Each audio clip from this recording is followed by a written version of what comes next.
I figured out our fixed cost. They came to $6,000. Do you add the office staff to that and then my salary too when we're trying to figure out fixed costs, or are those separate? Yeah, so technically it's overhead, right? When I try to break down variable cost versus fixed, I do try to just put them in those two buckets. And so when I look at my office staff, I ask myself, am I going to lay them off when we get slower? Because if I'm not, then they're going to be fixed, like that their salary. And so before we had command center, we would have two assistants and an office manager in the office, and I would not lay them off during the winter. So what that meant is I basically knew 35 to 40 hours a week they're going to be working when I only need them for maybe 15 or 20 during the winter months. But I was willing to do that because I wanted to keep them for the spring rush.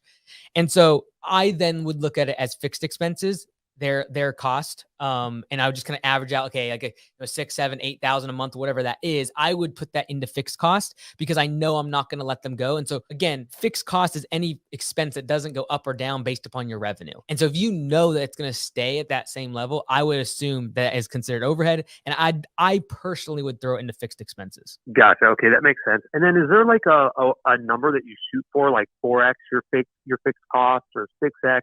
So like a healthy ratio on that?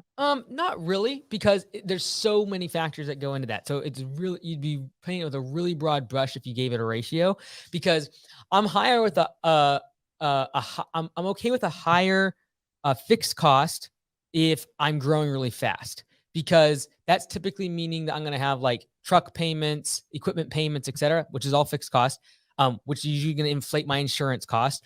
As I'm growing and expanding and getting more leads, I'm going to need more overhead in the form of office staff, estimators, etc., because I'm getting new leads. When you turn into profitability mode and you're not trying to grow, and you're not spending a bunch of money on marketing, you're not getting as many new leads, but you don't need to because you're just trying to replace churn. Growth is a big indicator of whether what I'm okay with in terms of what that percentage would be. So I don't really have a number because it would be all over the place based upon size of company, what the owner's wanting to do. Like, are you, or previous caller talked about, like they want to be completely out of the business as the owner and having it like more passive with a general manager in place. That's going to be a higher overhead, higher fixed cost kind of business.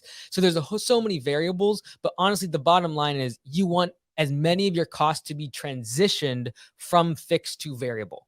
I can always say that with confidence, because in this industry, why people die financially is not because they run out of they're not profitable. They run out of cash in the spring rush because they lost all their cash reserves during the winter. How you can prevent that from happening is tying as many of your expenses to your revenue as possible, i.e. a variable expense. So for example, can you contract the office labor, right? Can you get someone to do it on a more per minute or per hour basis, or where they don't work during the winter months? And then you'd be able to tie it more to variability of your revenue.